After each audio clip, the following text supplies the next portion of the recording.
Another singular peculiarity in him are the same kind as this. In his common intercourse of life and his familiar conversation, the emperor mutilated the names most familiar to him even ours. Yet I do not think that this would have happened to him on a public occasion. I have heard him many times during our walks repeat the celebrated speech of Augustus, and he has never missed saying, "Take a seat, Sylla." He would frequently create names of persons according to his fancy, and when he had once adopted them, he remained fixed in his mind, although we would pronounce them as they should be 100 times in the day within his hearing. But he would have been struck if we had used them as he had altered them. It was the same thing with respect to orthography. In general, he did not attend to it. Yet if our copies had contained any faults of spelling, he would have complained of it. One day the emperor said to me, "You do not write orthographically, do you?" This question gave rise to a sarcastic smile from a bystander who thought it was meant to convey a reproach. The emperor, who saw this, continued, "At least I suppose you do not, for a man occupied with public or other important business, a minister, for instance, cannot and need not attend to orthography. His ideas must flow faster than his hand can trace. He has only time to place his points. He must put words and letters and phrases in words and let the scribes make it out afterwards." The emperor left a great deal for the copyists to do. He was their torment. His handwriting actually formed hieroglyphics. He often could not decipher it himself. My son was one day reading to him a chapter of the campaign of Italy. On a sudden, he stopped short, unable to make out the writing.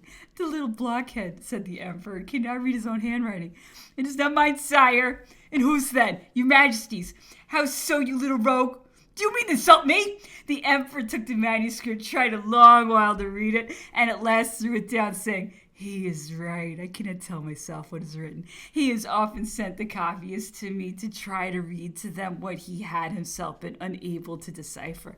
The emperor accounted for the clearness of his ideas and the facility he possessed in being able to protract the duration of his application to the utmost by saying that the different affairs were put up in his head as in a closet. When I wished to interrupt an affair, said he, I close the drawer which contains it, I open that which contains an other. They do not mix together and do not fatigue me nor inconvenience me. He had never been kept awake, he said, by an involuntary preoccupation of mine, and if I wished to sleep, I shut up all the drawers and I'm asleep. So that he added, slept when he wanted rest and almost at will. Tuesday, the 1st of October, when I entered the emperor's room, he had my atlas in his hands. He turned over several of the genealogical maps whose relation and correspondence with each other he now understands remarkably well. On closing the book, he said, "What a concatenation! How each part results from and corroborates what goes before it. How every part unfolds itself and remains fixed in the mind. Lycassus, if you had done nothing more than point out the true method for instruction, you would still have rendered a most essential service. Everyone may now clothe the skeleton as they like. It will no doubt be improved upon. But the first conception is yours." Amongst the numerous subjects of conversation which followed, predestination was mentioned. The emperor made many remarkable observations on that subject. Amongst others, "Pray," said he, "am I not said to be given to the belief in predestination?" "Yes, sire, at least by many people." Well, let him say on. One may sometimes be tempted to imitate, and it may occasionally be useful. But what are men? How much easier is it to occupy their attention and to strike their imaginations by absurdities than by rational ideas? But can a man of sound sense listen for one moment to such a doctrine?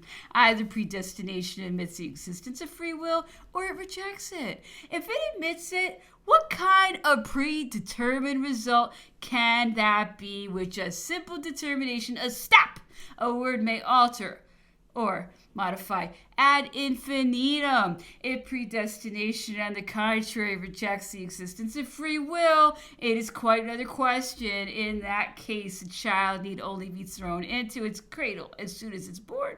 There is no necessity for bestowing the least care upon it, for if it be irrevocably determined that it is to live, it will grow, though no food should be given to it. You see that such a doctrine cannot be maintained. Predestination is but a word without meaning. The Turks themselves, the patrons of predestination, are not convinced of the doctrine, or medicine would not exist in Turkey, and a man residing in a third floor would not take the trouble to go down by the longer way of the stairs. He would immediately throw himself out the window. You see to what a string of absurdities that would lead. At about 3 o'clock, the emperor was told that the governor wished to communicate to him some instructions which he had just received from London. The emperor replied that he was unwell, that the instructions might be sent to him or communicated to someone of his suite, but the governor insisted on being admitted, saying that he wished to communicate directly with the emperor. He added that he had also a few words to say to us in private after having spoken to the general. The emperor again refused, upon which the governor retired, saying that he begged he might be informed when he could see the general. This period may be distant indeed, the emperor, with whom I was at that moment, having said to me that he was determined never to receive him again. After dinner, the emperor had Buffon and Valmont de Beaumont brought to him. He looked at these authors, say, respecting the diversities in the human species, the difference between a Negro and a white, but he was not much satisfied with what he found in them on the subject. He retired early into his apartment. He was unwell. The second, the emperor having told me that he was determined to apply again to the study of English, and that I must oblige him every morning to take his lesson, I accordingly went to his apartment at about 12:30. I was not fortunate in the choice of the moment, for he was lying on his sofa asleep after his breakfast.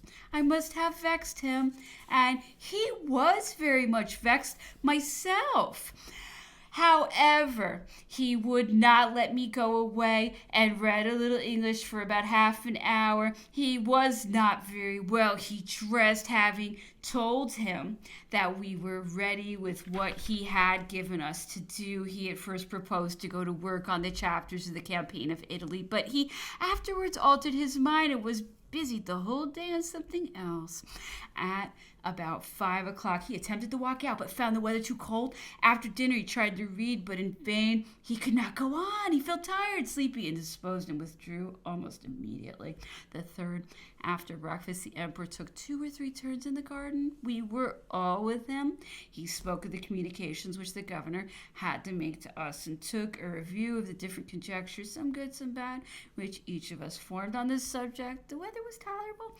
He ordered the calash, and we went round the wood. The heat and the heaviness of the atmosphere, though the sun was obscured, obliged him to go into the house again. He sat down and dictated to my son until 5 o'clock. We again tried to take a few turns in the garden, but the air was cold and damp. He went indoors again and made me go to converse with him. He turned over an English book and stopped at a part relating to jurisprudence and the criminal codes of France and England, endeavoring to compare them. Everybody knows how extremely well versed he is in our codes, but he has little knowledge of those of England, and with the exception of some general points, I could not answer his questions. In the course of the conversation, he said, laws which in theory are a model of clearness become too often a chaos in their application, because men, with their passions, spoil everything they touch. Men can only avoid being exposed to the arbitrary acts of the judge by submitting to the despotism of the law. I had at first fancied it would be possible to reduce all laws to simple geometrical demonstrations, so that every man who could read and connect 2 ideas together would be able to decide for himself, but I became convinced almost immediately after that this idea was absurd. However, added he, I should have wished to start from some fixed point and follow one road known to all, have no other laws but those inserted in the code, and proclaim once for all that all laws were not in the code were null and void. But it is not easy to obtain simplicity from practical lawyers. They first prove to you that simplicity is impossible, that is a mere chimera, and endeavor next to demonstrate that it is incompatible with the stability and the existence of power. Power, they say, is exposed alone to the unexpected machinations of all. It must therefore have, in the moment of need, arms kept in reserve for unforeseen cases, so that, with some old edicts of Chilperic or Pharamond brought forward for the occasion, said Napoleon, nobody can say that he is secure from being hanged in due form and according to law. So long as the subjects of discussion in the council of state, said the emperor, were referable to the code, I feel very strong. But when they diverged from it, I was quite in the dark, and Merlin was my resource. He was my light. Without possessing much brilliancy, Merlin is very learned, wise, and upright, and honest, a veteran of the good old cause. He was very much attached to me. No sooner had the code made its appearance, and it was almost immediately followed by commentaries, explanations, elucidations, interpretations, and the Lord knows what besides. I usually exclaimed on seeing this, gentlemen, we have cleaned the stable of Ogius. For God's sake, do not let us fill it up again. During the dinner, the emperor made some very remarkable observations respecting Egypt, which will be found in the chapters dictated to Bertrand. The emperor thought that all he had seen in Egypt, and particularly all those celebrated ruins so much talked of, were not to be compared with Paris and the Tuileries. The only difference between Egypt and us was, in his opinion, that Egypt, thanks to the pureness of its air and the nature of its materials, preserved her ruins forever, whereas the nature of our European atmosphere would not admit of our having any for any length of time, everything being soon corroded and gone. Vestiges of 1,000 years' date might be found on the banks of the Nile, but not one would subsist on the banks of the Seine after 50 years. He, however, regretted very much that he had not caused an Egyptian temple to be erected at Paris. He should have wished to have adorned the capital with such a monument.